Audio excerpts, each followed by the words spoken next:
So I don't like November. It used to be one of my favorite months. It's my birthday, it's my brother's birthday. My brother's like my favorite person in the entire world. It's getting cold, it's like raining and shit, and it used to be like my favorite month. Until it wasn't. November comes around the corner, I start getting depressed, and I am now. Hi, how are you doing? I hope you're doing good. And I recently discovered that a certain author makes me happy. Like a certain books from a certain author make me happy. So I'm not gonna fuss around. I'm not going to try to discover something new. I'm not gonna mess with my head any more than it's already messed up. I'm just going to pick up a book and try to make myself less depressed. The book is also rightfully titled November 9. It's not November 9 now, but it's as close as it's gonna get. I mean, it would have been a banger if I read it in November 9, but I was doing hot girl shit in November 9, so it is what it is. So we are going to be reading it. The back says, are you interested in the back of the book? If you're not, tell me. Fallon meets Ben, an aspiring novelist, the day of her scheduled cross-country move. Their untimely attraction leads them to spend Fallon's last day in LA together, and her eventful life becomes the creative inspiration Ben has always sought for his novel. Over time, and amidst the various relationships and turbulence of their own separate lives, they continue to meet on the same date every year, until one day Fallon becomes unsure if Ben has been telling her the truth or fabricating a perfect reality for the sake of the ultimate plot twist. Can Ben's relationship with Fallon, simultaneously his novel, be considered a love story if it ends in heartbreak? I don't care if it's a sad book. I don't care if it's going to break my heart. I don't care if it's going to make me more depressed or whatever the fuck. I just want a distraction. So we're going to be reading November 9, and I'll see you in the updates. Bye! Okay, so thank God we are back with the banger first liner thing. I wonder what kind of sound it would make if I were to smash this glass against the side of his head. It's a thick glass, his head is hard, the potential for a nice big thud is there. I read that and I was just like, yes, she is back, she is here, she's giving lines, It also started with this poem. And I'm gonna read it to you. I am translucent, aquatic, drifting, aimless. She is an anchor, sinking in my sea. The moment I read that, it is by Benton James Kessler. I was like, I don't know who you are, Mr. Ben, but I'm gonna look you up. And I did. I went on my phone like a dumbass and looked up this mysterious author that I've never heard of. And yeah, it's like, it's Colleen's quote from like another character who's back. I'm gonna get into that, just 1 second. The moment I read that, I was like, I'm gonna love this so much. That is so fucking sweet. That, like, to start a book like this with the opening line, the smashing the glass against the head opening line, it's perfect. I love it. So the story is following Fallon and Ben. It is a dual POV, and it starts off with Fallon having a conversation with her dad. This is going to be spoiler free, so don't fret. But yeah, it starts off with Fallon having a conversation with her daddy, with her father, and we don't like him.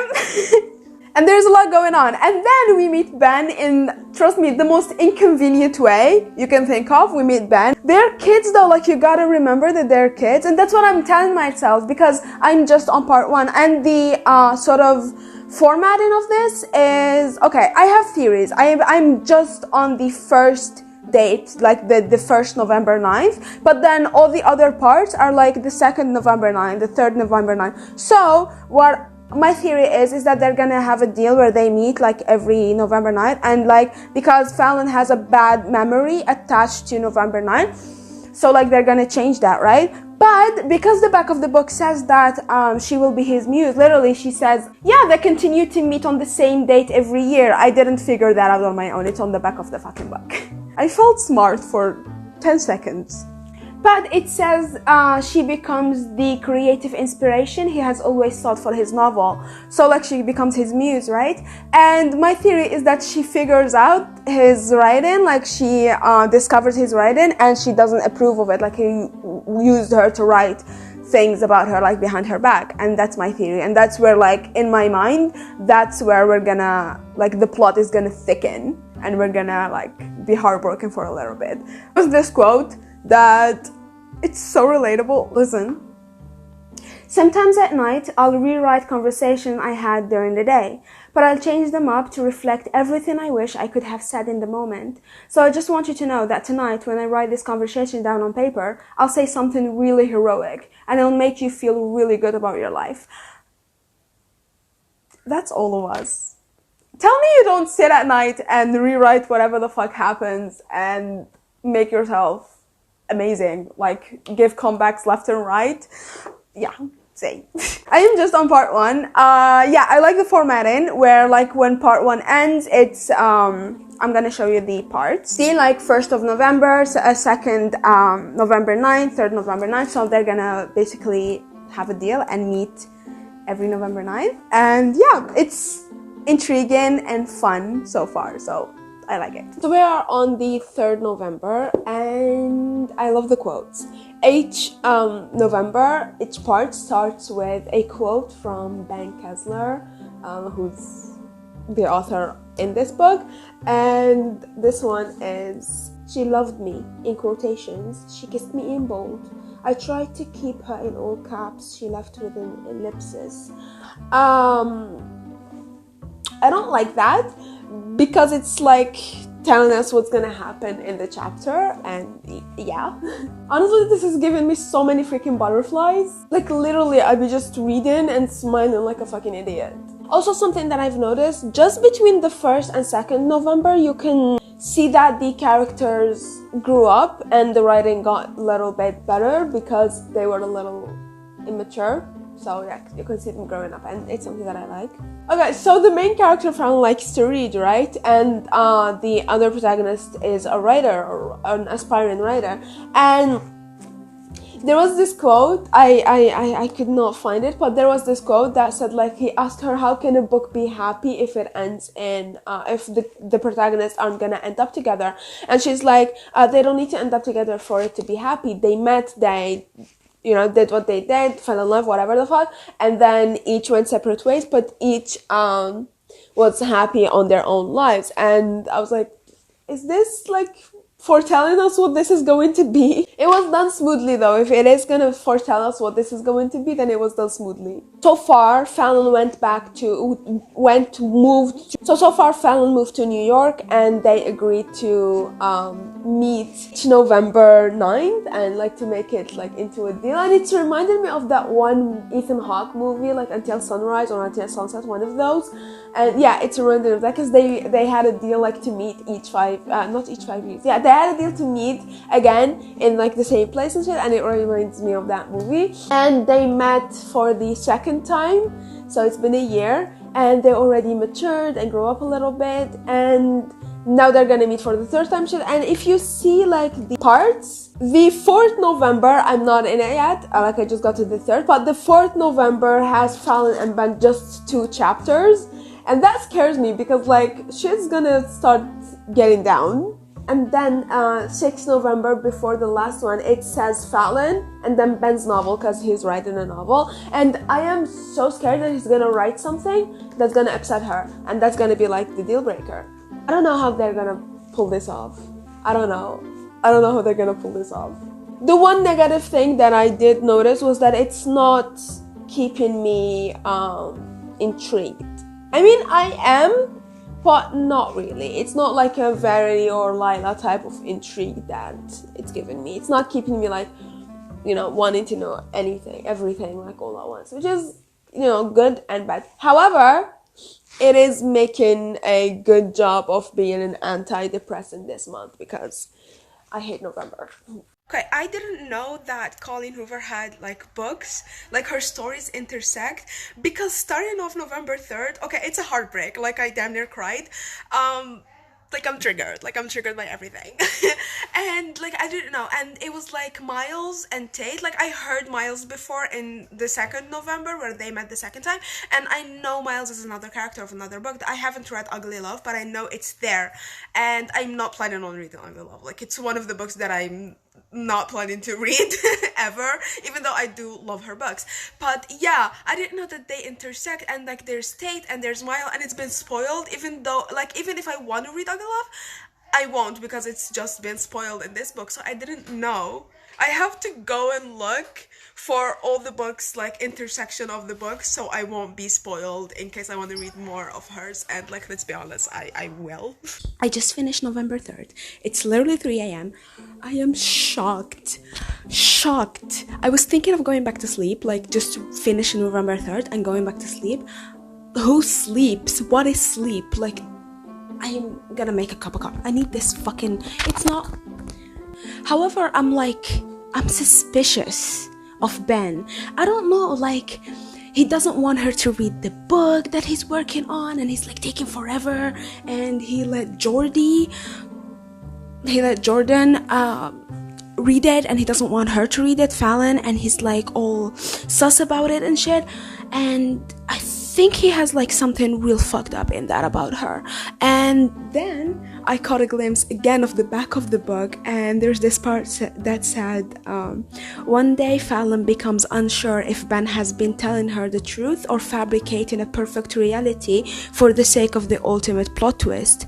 If what I read right now in November 3rd is a lie, just so he can get a plot twist for his book, I'm gonna hate Ben, and I do not give a single fuck how many times he apologizes later. First of all, coffee.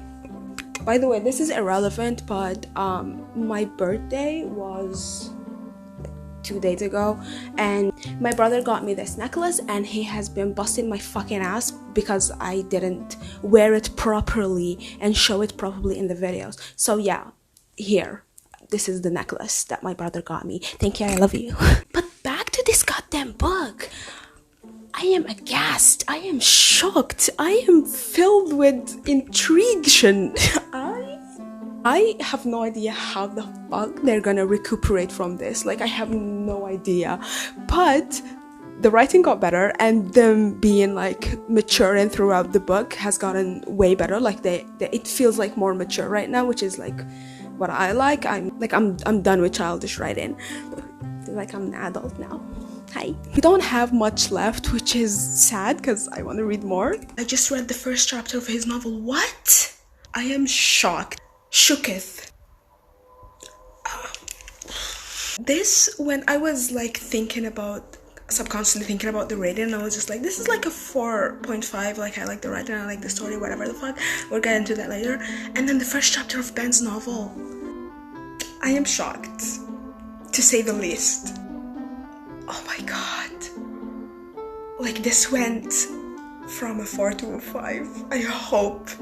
I am so close to finishing it. I'm like scared, but at the same time, I don't want to stop reading. I gotta say, after the shock of Ben's chapter, I swear to God, Colleen Hoover was like, she knew what she was doing, because that was one hell of a shock. I know, like, she does a lot of plot twists that are good, and there's a lot of plot twists to go around in books in general, but like, this is the one where it was like an existential crisis. I just finished, and yeah, I needed a break after Ben's chapter, like when we realized what happened, and then we went to Fallon and it wasn't explained, and he didn't say that he was kidding, and I just needed a break.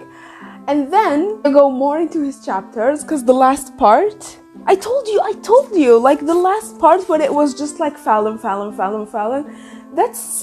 that doesn't feel right, because like 5th November, it was Fallon, Ben, and then Fallon, and that just doesn't feel right. And then 6th November, which they didn't even agree like to have a 6th November, so you know it's already fucked. And the more we get into his novel, not gonna lie, it's one hell of a plot. Like, this book has a great plot, and his novel has a great plot in itself, and I would love to read his book just to know, like, I would love to finish his book because we just read 4 chapters of his book, and then we go to another part, and there's even another plot twist in his book which explains some other things that we were introduced to in the beginning of the book. It already was doing so well for itself. It was already banging on a 4, a 4.5, and then we started going into Pen's chapters. As shocked as I was, this is a 5.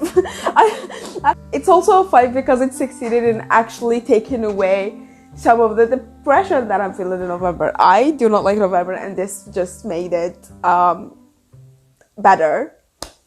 Thought that the writing, like, the one bad thing that I could say is that it didn't like keep me intrigued all the way through it, I guess.